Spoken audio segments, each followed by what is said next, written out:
Hello friends, मैं संध्या आप सभी के स्वागत करती हूँ स्टडी करिकुलम में। आज के सेशन में हम लोग स्कूल मैनेजमेंट एंड लीडरशिप जो सेकंड क्लास है, इसे फर्स्ट जो है हम लोग क्लास है, इसका सिलेबस जो है हम लोग देख लिए हैं। और आज के सेशन में हम लोग डिस्कस करेंगे स्कूल मैनेजमेंट एंड लीडरशिप के जो आपके ऑब्जेक्टिव भी रहेगा और सब्जेक्टिव रहेगा, दोनों ही साथ में कराया जाएगा। बीएड सेकंड सेमेस्टर के लिए है, एकदम बेसिक से बहुत ही डीप से हम लोग आज के सेशन में पढ़ने वाले हैं।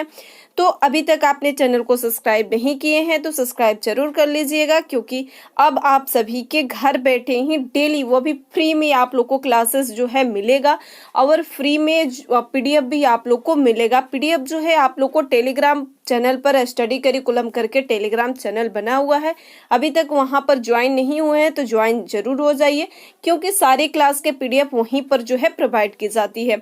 आप समझते हैं कि अगर आप डीडीयू यूनिवर्सिटी से बीएड कर रहे हैं और अदर यूनिवर्सिटी वाले बच्चे जो हैं वो बीएड कर रहे हैं, क्लास देख रहे हैं और इस बात के लेकर कंफ्यूज है कि क्या क्लास देखें या ना देखें, आप देख सकते हैं। डीडीयू गोरखपुर यूनिवर्सिटी से जो बच्चे बीएड कर रहे हैं उनके लिए तो हेल्पफुल है, लेकिन अगर आप अदर यूनिवर्सिटी से हैं, अगर आपके subject school management and leadership है, तो आप इस क्लास को अंतिम तक देख सकते हैं। बहुत ही अच्छे से आज के सेशन में हम लोग कवर करेंगे। जो पहला हम लोग का रहेगा शैक्षिक प्रशासन। तो चलिए आज के सेशन को हम लोग स्टार्ट करते हैं। शैक्षिक प्रशासन, एजुकेशनल एडमिनिस्ट्रेशन। शैक्षिक प्रशासन के अर्थ, परिभाषा एवं स्वरूप के बारे में आज हम लोग डिस्कस करेंगे। तो सबसे पहले तो शैक्षिक प्रशासन, एजुकेशनल एडमिनिस्ट्रेशन जिसको इंग्लिश में कहते हैं, इस प्रशासन के अर्थ क्या होता है इसके बारे में हम लोग जानने की कोशिश करते हैं। प्रशासन को इंग्लिश में क्या कहा जाता है? तो एडमिनिस्ट्रेशन कहा जाता है। क्या कहा जाता है? एडमिनिस्ट्रेशन जो है इसको कहा जाता है। एडमिनिस्ट्रेशन शब्द की उत्पत्ति जो हुई है, इसकी उत्पत्ति जो हुई है लैटिन शब्द से हुई है। किस शब्द से हुई है? तो ध्यान दीजिएगा आप लोग, लैटिन शब्द से इसकी उत्पत्ति हुई है। लैटिन शब्द जो है मिनिस्टर से इसकी उत्पत्ति हुई है। मिनिस्टर से इसकी जो है उत्पत्ति हुई है। अगर आप लोग नोट डाउन कर रहे हैं तो नोट डाउन करते हुए चलिए। तो बहुत ही डीप में आज के सेशन में हम लोग डिस्कस करने वाले हैं। तो जिसका आज से क्या होता है? दूसरों के सेवा में रत रहने वाले व्यक्तियों से है। क्या है कि एडमिनिस्ट्रेशन जो है, प्रशासन का अर्थ क्या होता है? तो प्रशासन का जो अर्थ होता है वह दूसरों के सेवा, ध्यान से बातों को सुनिए, दूसरों को सेवा में रत रहने वाले व्यक्ति से होता है। दूसरों के सेवा में, जिसका अर्थ क्या होता है? तो अधीनस्थ लोगों की सेवा प्रभावशाली ढंग से करने की कला। और जो व्यक्ति प्रभावशाली ढंग से अपने अधीनस्थ लोगों की सेवा करता है वह प्रशासक हुआ। जो अधीनस्थ सेवा करता है वो क्या कहलाता है? तो दूसरे का जो सेवा करता है, जो लोग सेवा करते हैं, वह प्रशासक कहलाता है। दूसरे शब्दों में अगर इसको हम लोग और अच्छे से समझे तो टू मैनेज व्यवस्था करना, या टू गवर्नर जो है प्रशासन करना। टू मैनेज व्यवस्था करना, टू जो है गवर्नर प्रशासन करना। और यहाँ पर एक और पॉइंट को आप लोग ध्यान दीजिएगा कि प्रशासन जो है, प्रशासन का विकसित जो है कहाँ पर किया गया है? तो जर्मनी और ऑस्ट्रेलिया में जो है इसको विकसित किया गया है। और यहाँ पर जो है किस विचारधारा द्वारा जो है विकसित किया गया है? तो कमेरियल विचारधारा द्वारा जो है विकसित किया गया है। और इस विचारधारा की मान्यता को जो है आगे बढ़ाने का श्रेय जो है 3 विद्वानों को जाता है। 3 विद्वान जो है वो कौन कौन से हैं? जो फर्स्ट है वो प्रेसे हैं। प्रेसे जो है इन्होंने प्रशासन की नीति के रूप में स्वीकार किया है। ध्यान दीजिएगा, प्रेसो वाले, अगर पिछले बार आपके प्रश्न में आया भी है, प्रेसो जो है वो प्रशासन को नीति के रूप में लेते हैं। किसके रूप में लेते हैं? तो नीति के रूप में कौन लेते हैं? तो प्रेसे लेते हैं। ध्यान दीजिएगा, जिन्होंने प्रशासन को नीति के रूप में कौन लेते हैं? तो प्रेसे लेते हैं। और दूसरे जो हैं वो जिनके हैं, इन्होंने कहा कि व्यवस्थापन, मैनेजमेंट के रूप में स्वीकार किया। ध्यान दीजिएगा, प्रशासन को व्यवस्थापन, मैनेजमेंट के रूप में जो है जिनके ने स्वीकार किया। और तीसरा जो है, और इकोनॉमिक के रूप में जो है वान ज्विस्टी ने इकोनॉमिक के रूप में प्रशासन को जो है अभिव्यक्त किया है। ध्यान दीजिएगा एक बार और मैं आप लोग को बताने की यहाँ पर कोशिश करूंगी क्योंकि बहुत ही महत्वपूर्ण है, इसको आप लोग ध्यान से सुनिए। प्रेसी ने जो है यह प्रशासन को नीति के रूप में स्वीकार करते हैं। कौन है? तो प्रेसी जो है नीति के रूप में स्वीकार करते हैं। जिंक जो है व्यवस्थापन मैनेजमेंट के रूप में जो है स्वीकार करते हैं।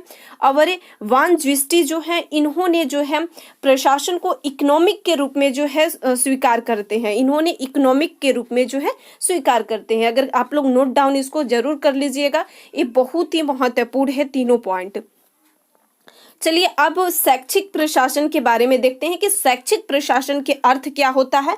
तो शैक्षिक प्रशासन के अगर अर्थ की बात किया जाए तो यद्यपि शिक्षा प्रशासन सामान्यतः प्रशासन या लोक प्रशासन का एक अंग है। ध्यान दीजिएगा क्या कह रहा है कि यद्यपि शिक्षा प्रशासन जो है वो सामान्य प्रशासन या लोक प्रशासन का एक अंग है, परंतु शिक्षा प्रशासन अन्य प्रशासनों की अपेक्षा मानव मूल्यों को प्राप्त करने का दायित्व अधिक वहन करता है। लेकिन जो है शिक्षा प्रशासन अन्य प्रशासन की अपेक्षा, शिक्षा प्रशासन जो है अन्य प्रशासनों की अपेक्षा जो है मानव मूल्यों के प्राप्त करने के दायित्व पर अधिक वहन करता है। अगर आपके प्रश्न आ जाए एग्जाम में देखने को मिल जाए कि कौन से प्रशासन जो है मानव मूल्यों को अधिक जो है दायित्व का वहन करता है, तो आप उसको डायरेक्टली टिक लगाकर आइएगा कि शैक्षिक प्रशासन जो है मानव मूल्यों को अधिक जो है दायित्व देता है, अधिक जो है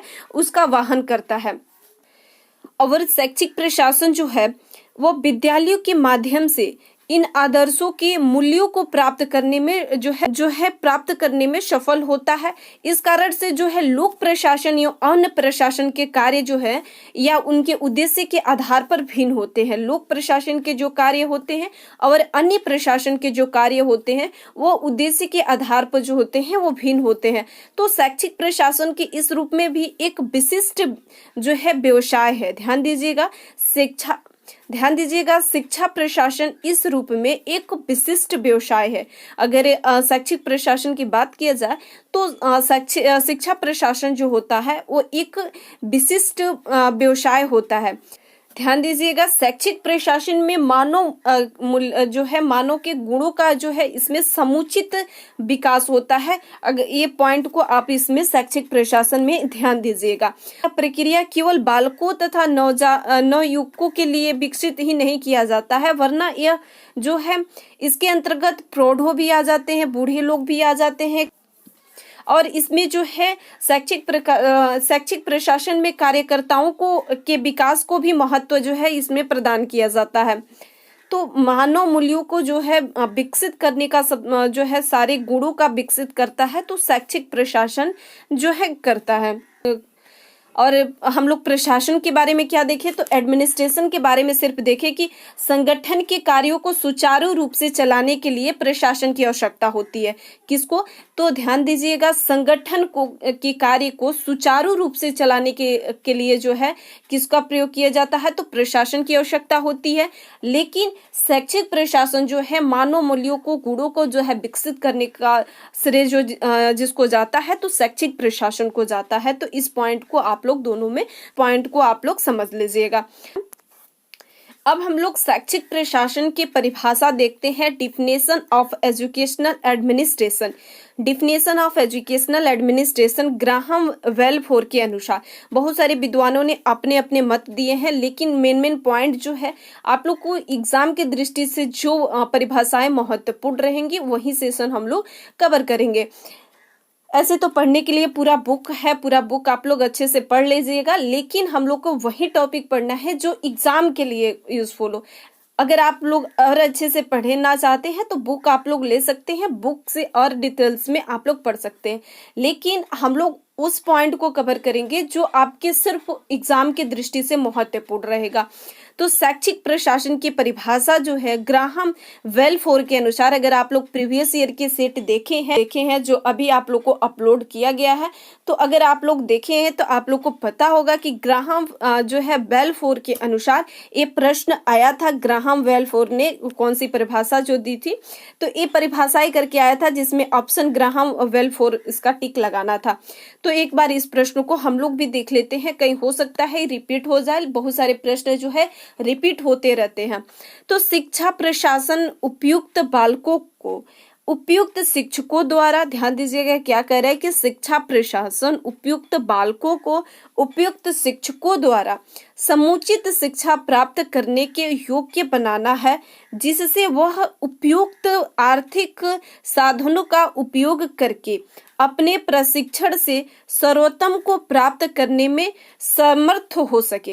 इनका कहने का अर्थ है कि शिक्षा प्रशासन जो है उपयुक्त बालकों के सभी शिक्षकों के द्वारा समुचित शिक्षा प्राप्त करने के योग्य बनाना है, जिसमें वह उपलब्धि आर्थिक जो है साधनों का उपयोग करके और प्रशिक्षण से सर्वोत्तम को प्राप्त करने में सार्थक हो सके। यह जो है शैक्षिक प्रशासन के इन्होंने ग्राहम वेलफोर के अनुसार इन्होंने परिभाषा दी है। सेकंड देख लेते हैं, आर मार्ट पाल के अनुसार इनके भी जो है परिभाषाएं महत्वपूर्ण है।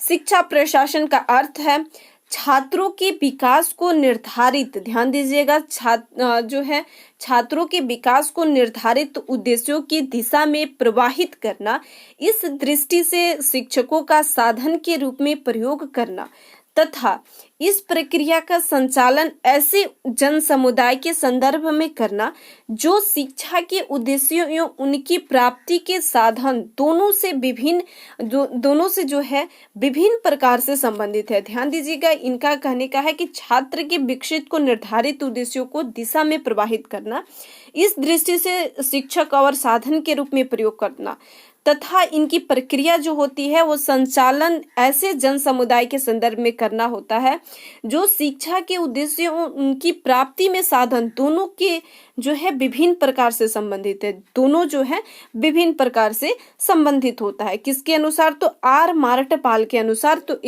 दोनों परिभाषाएं आप लोग अच्छे से पढ़कर जाइएगा। ये दोनों परिभाषाएं जो है अगर आप लोग नोट डाउन कर रहे हैं तो नोट डाउन कर लीजिएगा, अगर नहीं कर पाते हैं तो इस क्लास के पीडीएफ आप लोग को टेलीग्राम पर दे दिया जाएगा।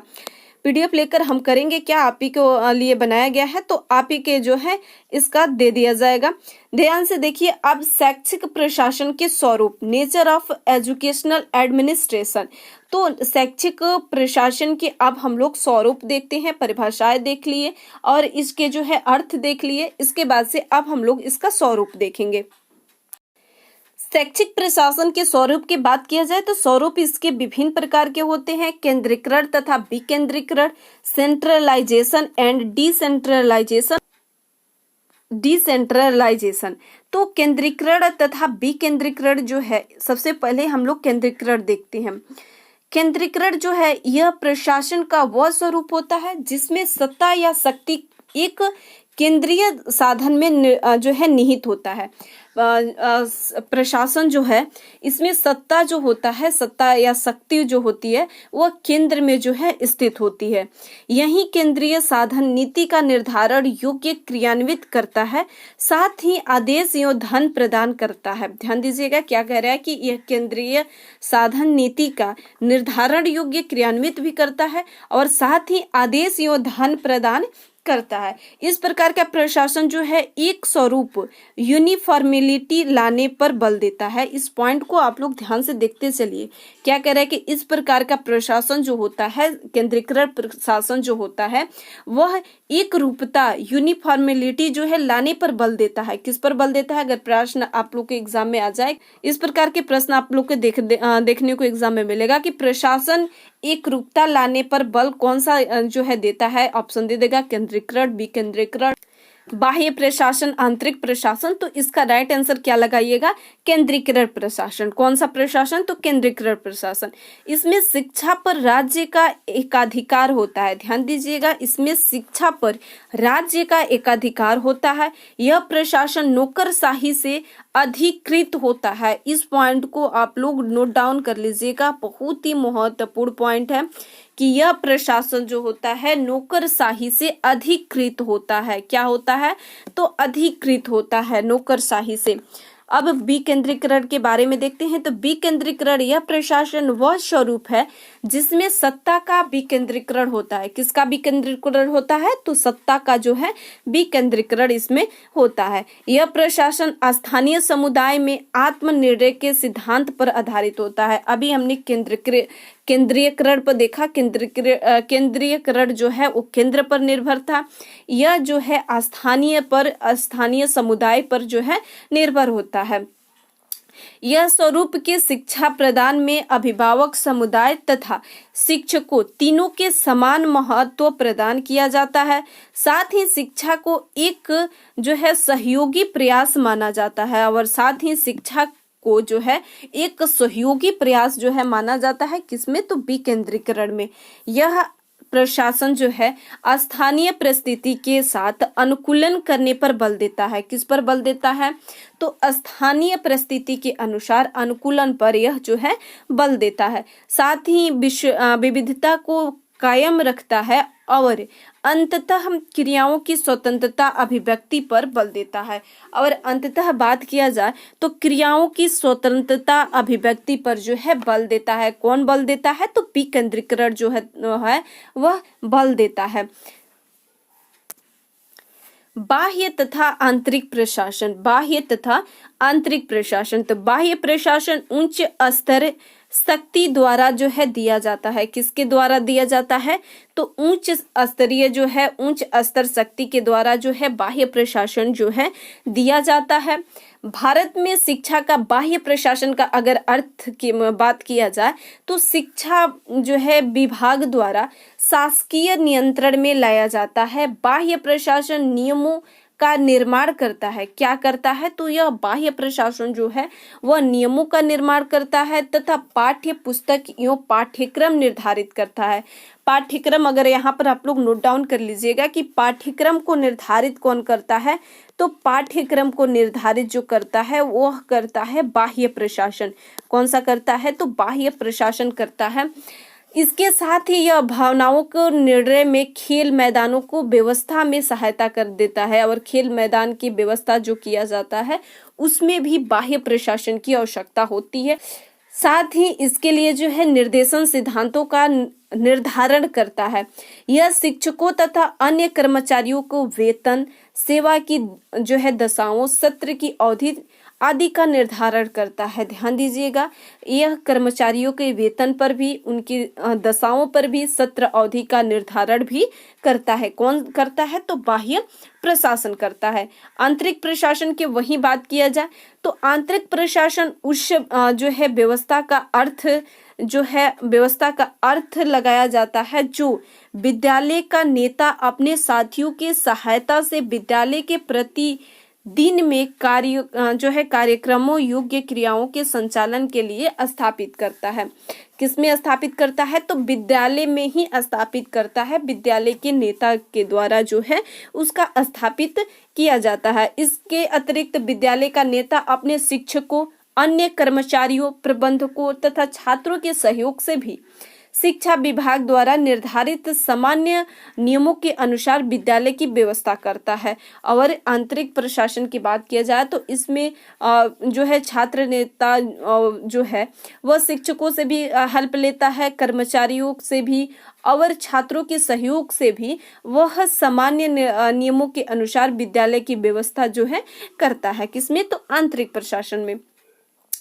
तो ये था आप लोग के यहाँ तक हमने शिक्षा प्रशासन के अर्थ, परिभाषाएं, स्वरूप देखा और अब इसका जो है छोटा सा इसका आधार देख लेते हैं। बहुत ही कम आप लोग को एग्जाम में देखने को मिलता है, लेकिन थोड़ा से हम लोग सतर्क भी रहेंगे तो बढ़िया रहेगा। तो शैक्षिक प्रशासन के आधार जो है यह आधार निम्नलिखित होते हैं। शैक्षिक उद्देश्य भी होता है, एजुकेशनल एम्स भी होता है। शिक्षा प्रशासन जो है एजुकेशनल एम्स की बात किया जाए तो शिक्षा प्रशासन उन शैक्षिक स्थितियों पर आधारित होता है जिसके समाज का प्रचलित दर्शन निर्धारित करता है। समाज में आंतरिक, सामाजिक, सांस्कृतिक ऐतिहासिक, राजनीतिक, आर्थिक आदि गतिविधियां जो है तत्व इसमें सामाजिक दर्शन पर निर्धारित करते हैं। किसमें निर्धारित करते हैं? तो सामाजिक दर्शन पर जो है निर्धारित करते हैं। और सामाजिक आधार सोशलॉजिकल जो है बेसिस के बात किया जाए तो शिक्षा एक सामाजिक प्रक्रिया है। अगर आपसे पूछा है कि शिक्षा कैसी प्रक्रिया है तो शिक्षा सामाजिक प्रक्रिया है और इनकी कार्यविधि जो होती है यो प्रशासनिक विभिन्न सामाजिक घटनों पर जो है निर्भर करता है। मनोवैज्ञानिक आधार तो मनोवैज्ञानिक साइकोलॉजिकल बेसिस जो होता है शिक्षा प्रशासन अन्य प्रशासनों से भिन्न होता है क्योंकि इनका जो है संबंध व्यक्ति के विकास से होता है। मनोवैज्ञानिक आधार पर किसका संबंध होता है? तो यह व्यक्ति के विकास पर जो है संबंधित होता है। तो ये तो हमने शैक्षिक प्रशासन के अर्थ, परिभाषाएं, स्वरूप और इसके आधार भी हम लोग देख लिए आज के सेशन में। इसके बाद से हम लोग शैक्षिक प्रशासन के उद्देश्य, क्षेत्र एवं प्रकार के बारे में इसके बाद से हम लोग डीप से जो है पढ़ेंगे, जो आपके एग्जाम के दृष्टि से बहुत ही महत्वपूर्ण रहेगा। और इसी से रिलेटेड आपके अभी हम लोग ऑब्जेक्टिव क्वेश्चन की ओर हम लोग बढ़ते हैं, देखते हैं कि कौन कौन जो है उसके सॉल्व कर पाते हैं अभी आप लोग। तो चलिए, और कुछ इसमें प्रीवियस ईयर के भी रहेंगे जो आपके प्रीवियस ईयर के पूछे रहेंगे। तो चलिए ऑब्जेक्टिव प्रश्नों की ओर हम लोग बढ़ते हैं। ऑब्जेक्टिव प्रश्न जो है कह रहे हैं कि देखिए वही प्रश्न आया किसके अनुसार जो है ऐसा ही आपके एग्जाम में प्रश्न आया था। अभी हमने आप लोग को परिभाषाएं जो बताए थे। शैक्षिक प्रशासन उपयुक्त बालकों, उपयुक्त शिक्षकों द्वारा उपयुक्त शिक्षा प्राप्त करने के या बनना है जिससे वे उपलब्धि आर्थिक साधनों का उपयोग कर अपने प्रशिक्षण से सर्वोत्तम को प्राप्त करने में सार्थक जो है हो सके। तो किसका कथन है? तो ग्राहम वेलफोर का कथन है। किसका कथन है? तो ग्राहम वेलफोर का कथन है। नेक्स्ट प्रश्न कह रहा है कि प्रशासन की नीति के रूप में किसने लिया है? अभी आप लोग को मैं बताई थी कि प्रशासन को नीति के रूप में किसने लिया है? तो प्रेषे ने लिया है। किसने लिया है? तो प्रेषे जो है या नीति के रूप में लिया है। और यहीं पर बात किया जाए तो इकोनॉमिक्स के रूप में किसने लिया है? तो वान जूस्टी ने लिया है। और व्यवस्था मैनेजमेंट के रूप में स्वीकार किसने किया है? तो जिंके ने किया है। किसने किया है? तो जिंके ने किया है। नेक्स्ट प्रश्न की ओर हम लोग बढ़ते हैं। नेक्स्ट प्रश्न कह रहा है कि शैक्षिक प्रशासन के संबंध में सत्य कथन आप लोग को यहाँ पर देखना है। फर्स्ट प्रश्न कह रहा है कि ऑप्शन आ कह रहा है कि शैक्षिक प्रशासन एक मानवीय प्रक्रिया है। ये पॉइंट तो सही है कि शैक्षिक प्रशासन जो है एक मानवीय प्रक्रिया है। शैक्षिक प्रशासन की प्रकृति सदैव गत्यात्मक होती है, यह भी पॉइंट सही है। शैक्षिक प्रशासन में मानव विचारों और आदर्शों का जो है आदर किया जाता है, यह भी पॉइंट सही है। तो इसका राइट आंसर क्या हो जाएगा? उपयुक्त सभी हो जाएगा। नेक्स्ट प्रश्न है शैक्षिक प्रशासन के आदर किया जाता है। आदर जो है किया जाता है मानव स्वभाव का, विचारों का, आदर्शों का, उपयोग सभी का। तो शैक्षिक प्रशासन में सभी का, मानव स्वभाव का भी आदर किया जाता है, उनके विचारों को भी, उनके आदर्शों के भी जो है आदर किया जाता है। तो राइट आंसर क्या हो जाएगा? उपयुक्त सभी हो जाएगा। शैक्षिक प्रशासन का विकास आधारित होता है, किस पर आधारित होता है? प्रयोग पर, शोधकर्ता पर, अब दोनों पर, इनमें से कोई नहीं। तो किस पर आधारित होता है? तो प्रयोग पर आधारित होता है और शोधकर्ता, दोनों पर ही आधारित होता है। शैक्षिक प्रशासन होता है कैसा होता है? लचीला होता है, नमनीय होता है, इनमें से कोई नहीं होता है। अगर यहाँ पर कठोर आ जाता है कि कठोर भी होता है तो कठोर जो है गलत होगा। लचीला होता है, नमनीय होता है, ये पॉइंट सही है। शैक्षिक प्रशासन नहीं होता है, ध्यान दीजिएगा, नहीं होता है, कठोर नहीं होता है, विनाशकारी नहीं होता है, निठुर नहीं होता है। तो इसका राइट आंसर उपयुक्त सभी हो जाएगा, इनमें से कोई जो है नहीं होता है। शैक्षिक प्रशासन बढ़ावा देता है, किसको बढ़ावा देता है? सहानुभूति को, सहयोग को, सद्भाव को, उपयुक्त सभी को। ध्यान दीजिए, यहाँ पर ध्यान दीजिएगा, शैक्षिक प्रशासन बढ़ावा किसको देता है? तो सहानुभूति को भी देता है, सहयोग को भी देता है, सद्भाव को भी देता है। तो इसका राइट आंसर क्या हो जाएगा? उपयुक्त सभी हो जाएगा। तो यहाँ तक हमने इसका ऑब्जेक्टिव भी देख लिया। अगर और आप लोग के जैसे ही यूनिट कंप्लीट होगा, हर एक यूनिट के जो है आप लोग का मैराथन सेशन चलेगा जिसमें संपूर्ण ऑब्जेक्टिव आप लोग को उसमें कराया जाएगा और संपूर्ण सब्जेक्टिव के साथ जो कवर कराया कराया जाएगा, लेकिन उस वक्त कराया जाएगा जब आप लोग को एग्जाम जो है नजदीक रहेगा। और अभी से आप लोग तैयारी अच्छे से करते चलिए, रेगुलर जो है आप लोग पढ़ते चलिए, थोड़ा थोड़ा पढ़िएगा तो उस वक्त जो है ज्यादा प्रेशर आप लोग के ऊपर नहीं पड़ेगा। तो अभी से अपना जो इसको भी अच्छा स्कोर करना है, अगर आप लोग को अच्छा नंबर से बीएड पास करना है तो अभी से आप लोग तैयारी जो है अपना स्टार्ट कर दीजिए। माँ बाप जो है हमें पैसा देते हैं, पढ़ने के लिए देते हैं, तो हमें वेस्ट नहीं करना है, समय भी दिए हैं तो उसको जो है अच्छे से उपयोग करना है। खुद ही अभी तो हमारे पास बहुत सारे साधन हो गए हैं पढ़ने के लिए, इससे पहले तो इतना साधन जो है अवेलेबल नहीं थे, लेकिन अभी हमें पढ़ना है, अच्छे से पढ़ना है। जैसे शुरू में ही बताए थे कि अभी तक आपने चैनल को सब्सक्राइब नहीं किए हैं तो सब्सक्राइब जरूर कर लीजिएगा, साथ ही बेल आइकन दबा दीजिएगा ताकि जब भी क्लास अपलोड हो तो आपके पास नोटिफिकेशन पहुंच जाए। मिलते हैं अब हम लोग नेक्स्ट सेशन में। डेली आप लोग को क्लास चलेगी अब, और आप लोग भी जो है डेली क्लास अटेंड करिए। मिलते हैं नेक्स्ट सेशन में। Thank you.